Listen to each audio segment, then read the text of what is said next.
برای اخلاق گفته، برای اخلاق بیرونه و درونه وصفهای هست که او را میگن حسنه، او را میگن قبیحه.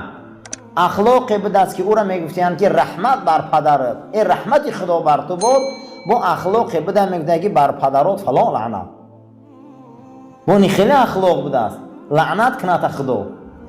معلوم است که تربیه ها غلطه برادران. ما بسیار نماز و روزه را میگیرن، بسیاری مسلمان های ما اخمون سر کرده هممون میکنیم، وقتش خیلی کوشش میکنیم به سوی طاعت، لیکن در اخلاق میلنگیم. در اخلاق بسیار ما لنگش های کلان داریم.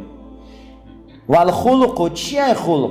حال فی نفس راسخت تصدر عنها الافعال من خیر او شر من غیر حاجت الى فکر و رؤیت.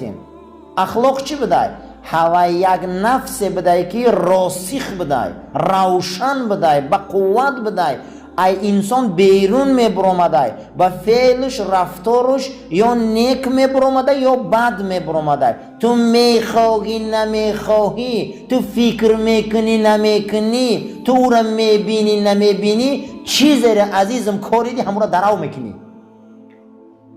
چیزی را همون را میکنی، همون را چکار میکنی؟ دراو میکنی.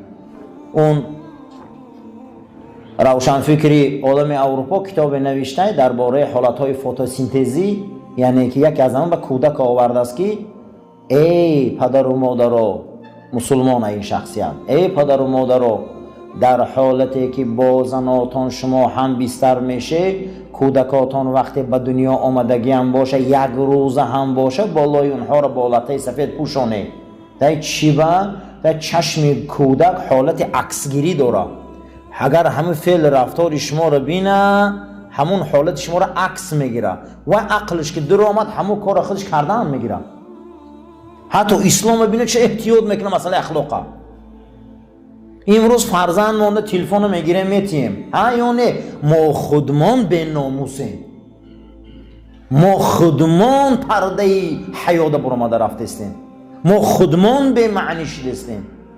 چه خیل او زنی من باشه، فرزندی من باشه، دختری من باشه، خواهری من باشه، ما خودمان به پرده بی حیایی رفتیم. او را اداره کردن نتونیم، او را گپ زدن نتونیم، او را گفتن نتونیم. اگه خدا توفیقش ده و هدایتش نکنه، ناشایسته نکنه. من برای همین شخصیت گفته سه تو میخواهی نمیخواهی، میگه او تاثیر میکنه، حاصل او را میدروی. میخواهی نمیخواهی. یک کودک پدر و مادرش تماشا میکردن، همون روزه به بلاغت میرسیدن، خودش همون کار کردن میگرفتن. تو یک نگفتی برای که وقتش به ادبی ده پیش کردی، همون کار نکردی. حتی اسلام میگه روی همون به یک همون لطچی سفید چشماش پوشان که ترا نبینه، او عقل هم نداشته باشه، همون میلک که میزنه همون را سخرند کرده گرفتن میگرفته در سرش، همون فکرش جمع میکرده. یه روز به خدمت بیاید در 5 سالگی 7 سالگی میبینی که یک کارای ناشایسته کرده، حیران میشی این ای کجا یاد گرفت، این ای کجا شد. خشت اول گرنه معمار کج، خشت اول گرنه معمار کج، تا به آخر میرود دیوار کج. همین ای اول که خشت همین نیم سانتیمتر بیرون برآوردن گیر، بعد دهم رد 20 رد به یک بار بیرون میبره، کجاله میشود. گفتی و حضرت بیدیل متاسکو خواجه در فکری بالا خانه است، اما خانه از بی خانه افسرده است. آدم فکر میکنه که بالا خانه هم نغزه، بالا و منارهاش نگاه میکنه، به خبره که فوندامنت پوسیدگی کدام چپه میشه بالاش ده. خدی بچه هم بلنده، موی سرش خوشروای در اینجا میخونه، آلمان ده میخونه، بریتانیا ده میخونه، یا خیلیش قدی میشنی میگه اما قدیش سلام نمیکنه. همین که بیرحمه که ای عروس گنده شده گه باور کنه شما همین قدر. اما یک بار میگه بالا را دیده است یا قد و قامت، یک بار مغز ندیده است. برای همین اخلاق نمی بده عزیزا. تو را فکر میکنی، تو را میبینی نمیبینی، چی حرکتی را که ما و شما میکنیم عزیزا پگه میبینیم او را. ای فرزندمون بسیار اخلاق علمی مهمه. خودمان گناهگاریم، خودمان باید خودمان ببینیم، خودمان تصور کنیم که ما کیم. انا همینه عزیزا، همه مونده شرط ضرور و مهمه. قسم به خدا گفتم برادرو، خود عیب خودمونه که به همین روز آمدگیم. حقیقت اخلاق همینه که در درون انسان چی صورته که باشه در بیرون امور نشان میتیم. معنی اخلاق وقتش چی بده؟ همین درون چیزی که هست همون رو در بیرون چیکار میکنی؟ نشان میتی. انسان های دشنامتیان دونه که درون و خیلی درونه. انسان هایی که در این دنیا قلابن و غارتگرن و رهزنن و اخلاق های رذیله دارن، اونها را عزیزان اول درونشون کسله. حقیقت اخلاق همین بوده که همین صورت انسان ای درون نشان میداده که همین درون ما چخیلی ای درون ما چخیلی نمایش میده در بیرون. انا میره علم اخلاق میگفتیم و هی نفسه. قسمتی از علما گفتیم که هر چیزی را که ما درون مونه در بیرون نشان میده نام همون نفس بوده. هر چیزی که درونی ما را در بیرون نشان میده که ما چخیلی درون داریم در رفتار و کردار و گفتارمون، نام همین نشان میدادگی چی بوده؟ نفس بوده. بسیار انسان ها ما نبینین که ششت خوب دارن، گپی نغز دارن، رفتاری خوب دارن، کرداری خوب دارن، گفتاری خوب دارن. چقدر انسانان یعنی که درونی خوب دارن اما نفسشون نشان داده که اینو کیان. یا خیلی انسان ها نه اخلاق دارن، نه تمیز دارن، نه شیشتن دارن، نه خستن دارن، نه معنی گپ دارن. هم خیلی است معلومه که نفس اینها در درون نفس رذیله، نفس خیلی آلوده که او را در دیگر کتاب ها نامش لوث میگن. نامش چی میگن؟ لوث، چرکین، بدبو. نفس ها همین خیلی میشود. و اوصافها اینه بین که اخلاق آدم با چیکار میکره؟ صفت انسان بوده. همین در یک مغازه میدروین همه ما و شما همین دنیا دا مال دولت ها را مردم جدا کرده که همین دولت باشه من میگیرم. صفت همین مال از فلان جا باشه زوره. اخلاق هم آدم در جامعه صفت میداده.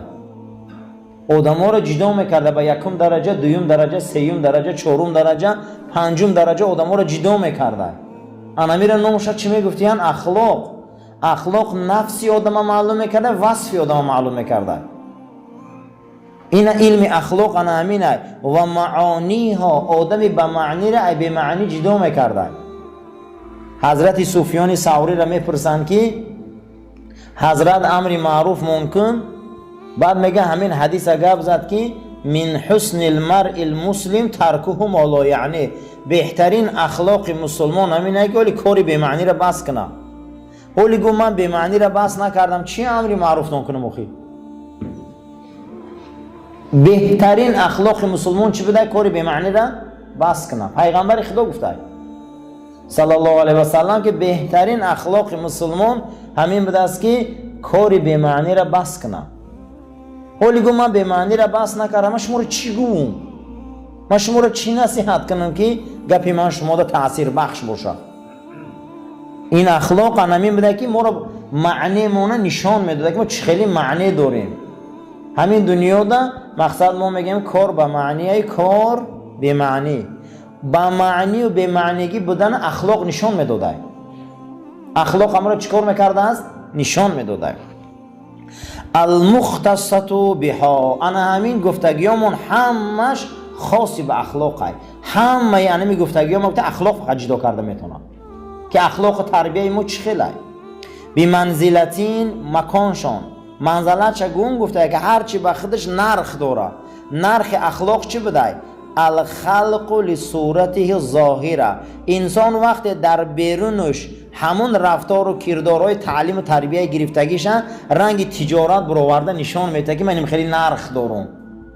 من خیلی چی دارم؟ نرخ دارم.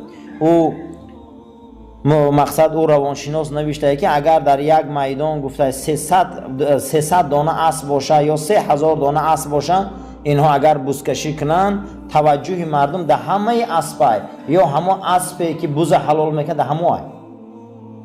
این همجا معلوم میشه و شما همه را آدم نگوی. آدم کسی هسته که رنگ نمه اسبی که بز میبره در بین مردم نمونه باشه. ما گمان کردیم که 7000 6000 نمازخانه که میبیا همینو آدم هم